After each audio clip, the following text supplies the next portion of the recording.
L'épisode du jour, c'est que peut-on faire avec 1125 watts. On ne va pas vous représenter tout le système dual batterie. On a d'ailleurs fait une playlist là-dessus qui s'appelle 1125 watts avec la liste de pièces, les types de montage semi-rigide, tout suspendu, la reprogrammation, la charge, la plaque Mi Racing qui permet d'être en mode click and ride même sur la taille médium et sur les tailles médium, large et XL, de pouvoir mettre un porte-bidon quand la deuxième batterie n'est pas là. Et notez également qu'on est en train d'étudier une solution pour les tailles small. Mais plutôt vous parler du potentiel d'un tel montage sur un VAE en termes d'autonomie, de kilomètres, de dénivelé. Bon, on aura l'occasion de faire un sujet là-dessus, mais c'est évident qu'avec 1125 watts, on va pouvoir tout faire.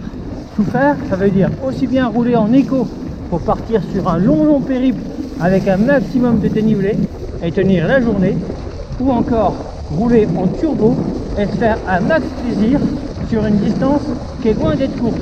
Et je pense que plus d'une fois, vous risquez de rentrer avec encore des barrettes, car automatiquement, si vous n'avez pas pris ce qu'il faut à boire et à manger, vous allez forcément coincer avant votre machine. Et c'est ça qui est bon. En tout cas, attendez-vous à pas mal de sujets spécifiques double batterie de 800 à 1125 watts, que ce soit la charge ou encore l'entretien des batteries, le nettoyage du vélo. Il y a pas mal de spécificités propres à ce type de matériel, donc on va pas gêner pour vous en parler. Bon, par rapport à ce que vous pouvez voir, on va dire dans les catalogues, par rapport aux autonomies annoncées, méfiez-vous, la réalité est vraie. Vous voyez, le 110 km annoncé tout à l'heure est devenu un 58 km au bout, on va dire, d'une dizaine de petits kilomètres. Donc du coup, forcément, l'état du terrain, la température, votre forme du moment, le dénivelé vont rentrer en compte.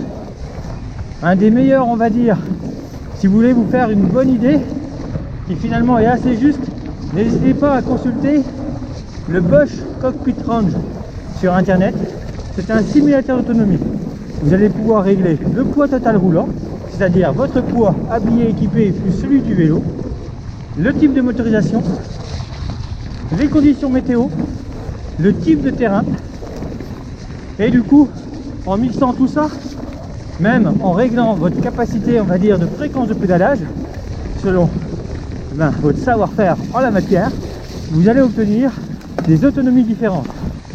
Et vous l'aurez compris, plus l'ensemble est lourd, moins l'autonomie est au rendez-vous. Ah voilà, une barrette vient de tomber. Il m'annonce encore 51 km d'autonomie. Allez, un petit auto-wash, ça peut pas faire de mal pour enlever, on va dire, le trop plein de boue sur le vélo. Alors ce champ, c'était un bon repère parce que 2014, moteur performance, batterie de 400 Wh, c'était justement par ici qu'on changeait de batterie. Et là, j'ai encore 4 barrettes. Par contre, il m'annonce 23 km. Bon, ça, il a du mal, je pense que ça sera beaucoup plus. Et c'est clair que vu qu'on a quasiment le triple dans temps avec 1125,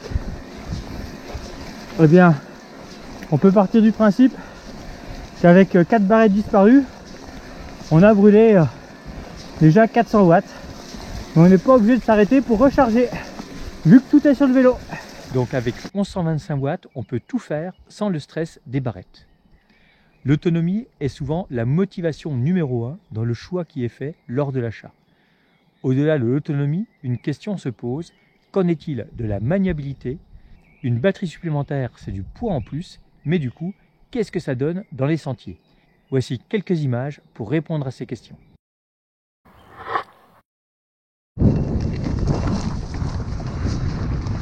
Bon, une des questions que beaucoup d'entre vous se posent, c'est est-ce que ça ne revient pas au même finalement que d'avoir la batterie dans un sac à dos? Non, pas du tout. Parce que déjà en termes de répartition des masses globales, le poids est tout en bas, ce qui permet d'avoir quand même un vélo beaucoup plus joueur que l'embonpoint dans le sac à dos qui automatiquement procure du ballon. Et lorsqu'on a la batterie en porte-à-faux, ça nous embarque vraiment dans les épingles. Là, l'avantage, c'est que tout est en bas sur le vélo. Et en cas de chute, il vaut mieux avoir un sac à dos avec de l'eau. On se blessera toujours moins qu'avec une batterie dure et rigide qui pourrait, on va dire, malgré la dorsale intégrée au sac, blesser le pilote.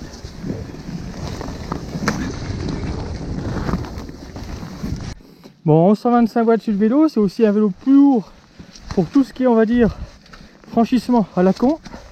Donc là, portique piéton, mais également pour tout ce qui est passage de tronc au sol, automatiquement, vélo plus lourd, effort plus important. Bon, dans certains cas, hein, il y a toujours l'aide à la marche qui permet d'avoir une assistance de 3 à 5 km/h. Reste encore à trouver le grip, ce qui n'est pas forcément évident quand c'est tout gras.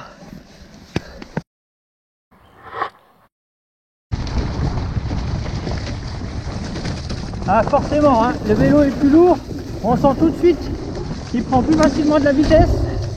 Donc vaut mieux avoir des gros freins et anticiper les courbes si on veut pas se mettre au tas. Et là en plus ça glisse bien. Le terrain est franchement pas évident. Bien content d'avoir le Toro 29 à l'avant, version spéciale e-bike. Là c'est vraiment le pneu idéal pour aujourd'hui.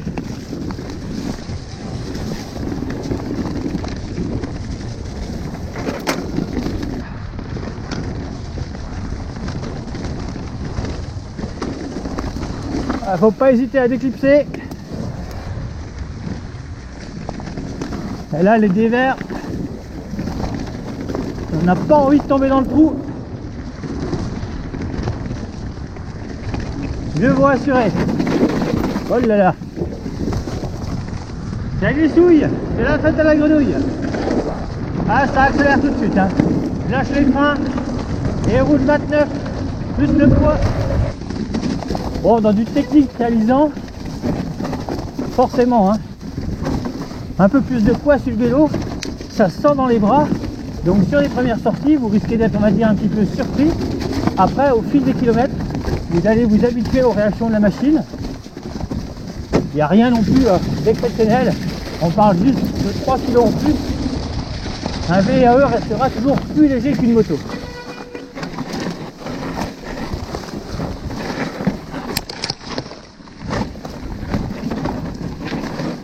Bon, l'astuce hein, dans le pentu, c'est de maîtriser la vitesse automatiquement. Si vous avez le contrôle, tout se passera bien.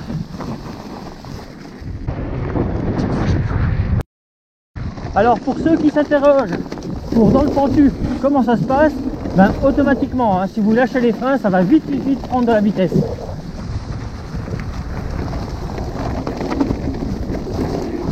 Si vous devez décoller, automatiquement, le vélo est beaucoup plus lourd. Ça, vous le ressentez direct, mais ça le fait quand même.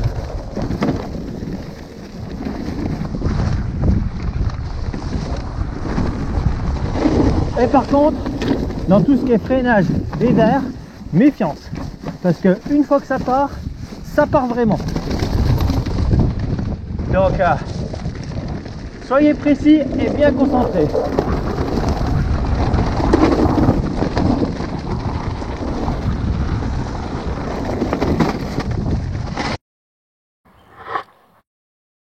Bon, on aura l'occasion de faire un sujet là-dessus, mais c'est évident qu'avec 125 watts, eh bien, on va pouvoir tout faire.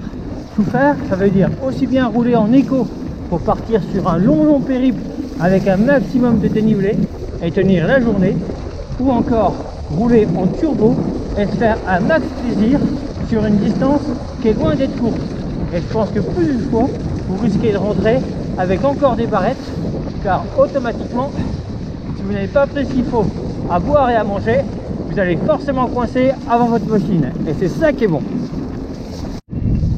En tout cas, attendez-vous à pas mal de sujets spécifiques double batterie de 800 à 1125 watts, que ce soit la charge ou encore l'entretien des batteries, le nettoyage du vélo, il y a pas mal de spécificités propres à ce type de matériel. Donc on va pas gêner pour vous en parler.